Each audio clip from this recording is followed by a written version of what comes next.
Hello and good morning. My name is Kyle Masi, and I am joined for the LTV Community Intern Project. I'm joined alongside Tom Flay, and we will be discussing local water quality issues on the eastern end of Long Island. Thank you.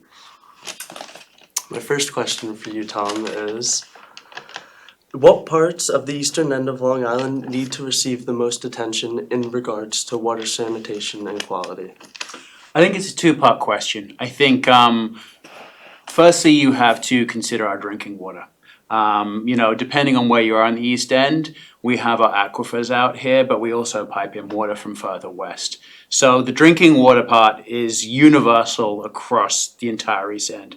You then kind of get across to the environmental sensitivity part. Where are those ecosystems that really are going to be in peril should water quality decrease? A good example right now is Georgia Pond. I know the trustees does a great job working with that to maintain the quality, and that's really improved over the years. You also have Fort Pond out in Montauk, which is the second biggest freshwater pond on Long Island. And that's received a lot of attention over the years, and the town's been doing some good jobs there, kind of improving water quality. So there's those two kind of areas.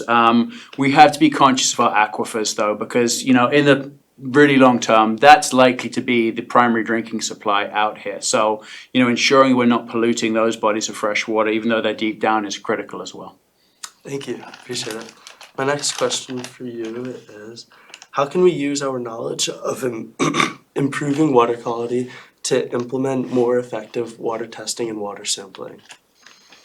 So this is one that I think is huge. There's a lot of projects potentially out there that we can invest in as a community to improve water quality, but doing it without the right data is not going to get great results. Yes. So there's a few kind of key areas. I mean, I am Montauk focused just by my history, but I would love to see more water data along the ocean front there. I know we have testing at Ditch Plains and at the stormwater outlet by the Marham Hotel, but I would like to see water data kind of really going along the coast so we can begin to see a seasonality associated with what we see as tourist peaks up there.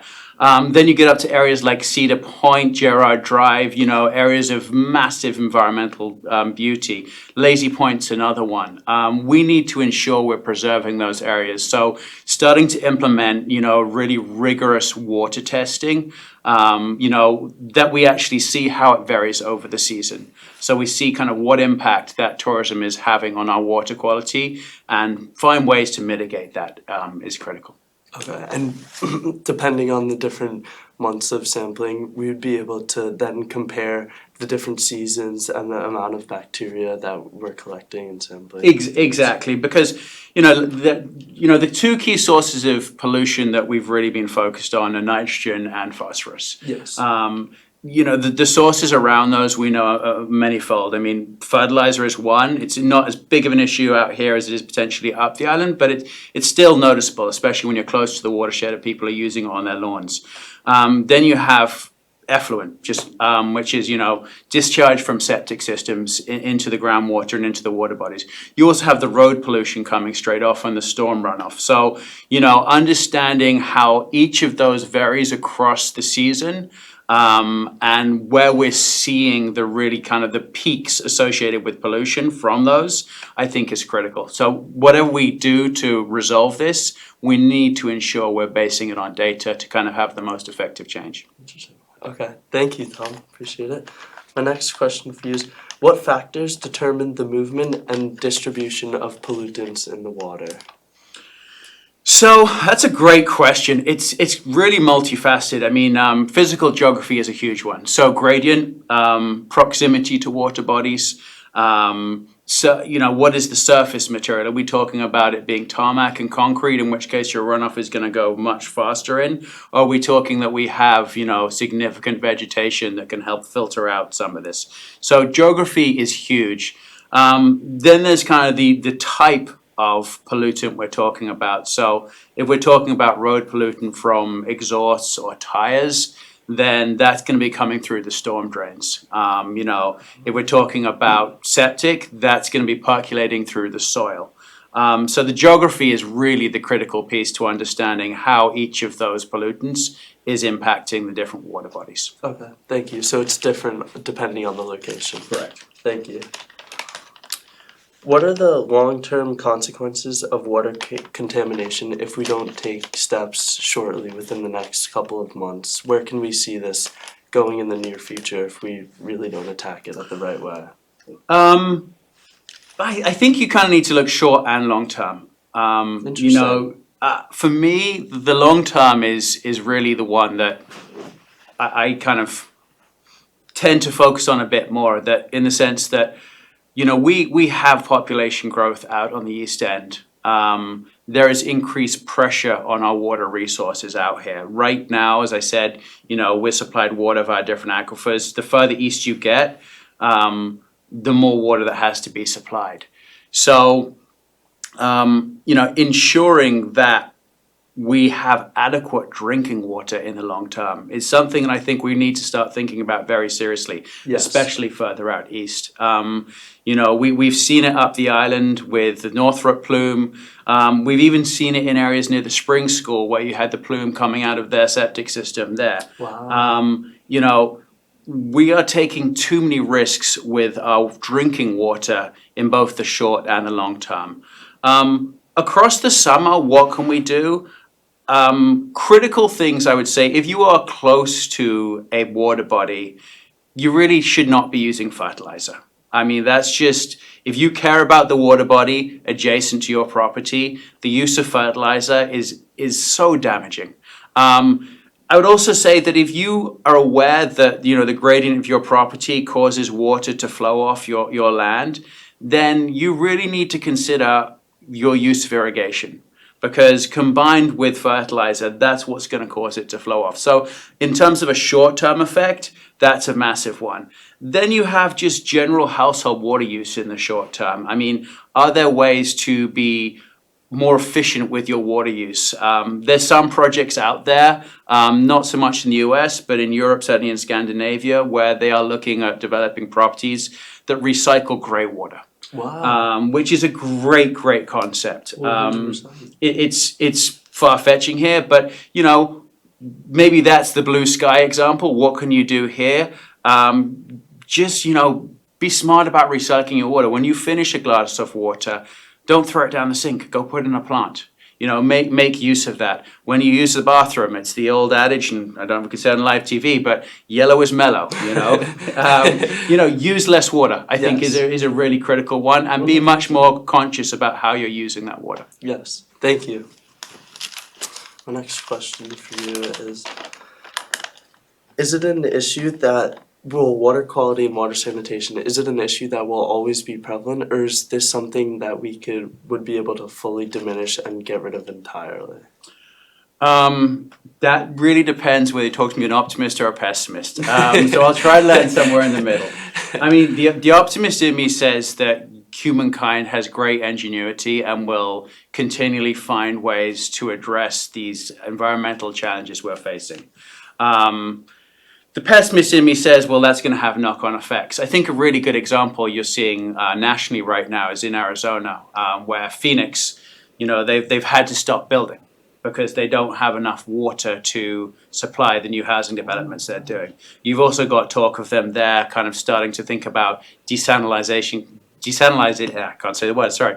Removing the salt from, seawater, but down in Mexico to provide fresh water for them. So I think as population demands increase, we are going to see serious pressure on our freshwater resources. Interesting. I do feel, however, I am confident that as the pressure ramps up, ingenuity will step in and we will find ways to make better use of our water. So I'm going to land on the optimistic one. I think we will find ways to do it. I think raising awareness with talks like this is critical in helping people make decisions that will make better use of water resources. Yes, thank you. What factors determine the most significant aspects of water quality when we're testing water, or when we're going through water sampling or testing? I think you have to be exceptionally rigorous in your technique in water testing. I think that you also have to have a really good longitudinal study. So you need to be looking at this over time, across areas to really understand the impact that is happening. I think if you take just singular flashpoint pictures of one moment in time, you might not be getting the full picture. And I think that's especially prevalent out here where we have such a seasonal population. I think beyond that, we also need to really make sure that there's a very clear understanding of the impact of the different pollutants. I think we're aware of the impact that nitrogen and phosphorus have on increasing biological growth of algae and different entities in water bodies that impact their quality. Okay. But what other pollutants are going in there? If we were to talk about microplastics 5 years ago, a lot of people wouldn't know what you're talking about. But now you can have that conversation with everybody and they're going to be like, yeah, microplastics are a thing. What other pollutants are going on in the water? Is it heavy metals we need to be considering about? So being at the forefront of understanding what pollutants might pose a risk to our drinking water, I think is another aspect we have to be very clear on. Interesting. Thank you, Tom. I appreciate it. Where do you gauge the future level of water sanitation on the eastern end of Long Island? Do you see it, for the most part or the majority, improving or decreasing, or is that kind of we have to wait and see? That goes back to my optimist pessimist. I see it improving. I think we've got good leadership in place who understand the needs of it at a local level. I think at Suffolk County, there's slightly more resistance to improving water quality. I don't know if you saw, but I think it was yesterday, there was a vote in the Suffolk County legislature about increasing sales tax to help address water quality issues. It was a small increase. I think they're talking about $1.25 on $1,000 of sales. So not a huge percentage increase, but the goal of this program had been to just improve overall water quality. It was voted down. One of the reasons that, this is in 27 East, I'm going to quote here, but one of the reasons they quoted in that was it was felt by the legislature that too much of the focus was on improving systems on the east end of Long Island as opposed to western Suffolk County. I think we need politicians to move past that and understand Yes. that water quality is water quality and we need to be aggressive in addressing it. Yes, it's an issue everywhere, no matter whether it's the eastern end of Long Island or the western. Exactly. Thank you. What can someone local in our community do to improve water quality? It just takes simple daily steps to, really make a change and impact over time. Walk or bike, don't drive.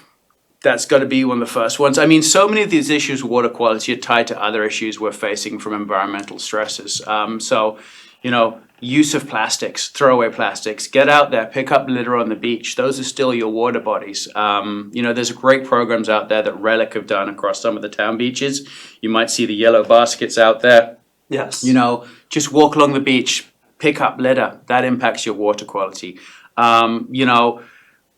If you know that your household is using fertilizers, really question, do we need to be using these, or are there alternatives that are better that we can use? The use of household chemicals and how you dispose of household chemicals, how you dispose of household drugs. The town organizes a lot of events at the recycling center to kind of dispose of those chemicals properly. And the more people take part in those and kind of refrain from pouring them down into our water bodies, the better. And I think one of the other critical ones that the town and the county have been really good on is helping people with grants to upgrade their septic systems. Yes. 100%. That has been a great program. Elsewhere across the East End, you've seen that West Hampton had a very successful project doing a centralized wastewater treatment facility that got completed earlier this year, and they're very happy with the results of that. Wow. I think other areas on the East End are exploring it. I know in Montauk, I've been involved with helping to try to explore that. It is very challenging. I think there's going to be environmental questions that we're going to face in the future, especially in the East End where we have a lot of preserved land, as to what is the environmentally best way to move forward?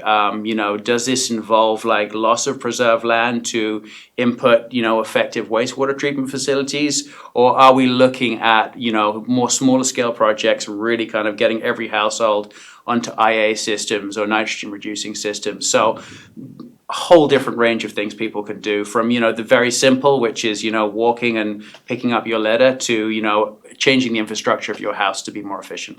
Wow, interesting. Thank you, Tom. I appreciate it. Once again, I'm Kyle Masi here with the LTV Community Intern Project, joined alongside Tom Flight. Thank you so much for your time today. I Pleasure, really Kyle. appreciate it. Thanks very much. Thank you. Very good. Appreciate the help.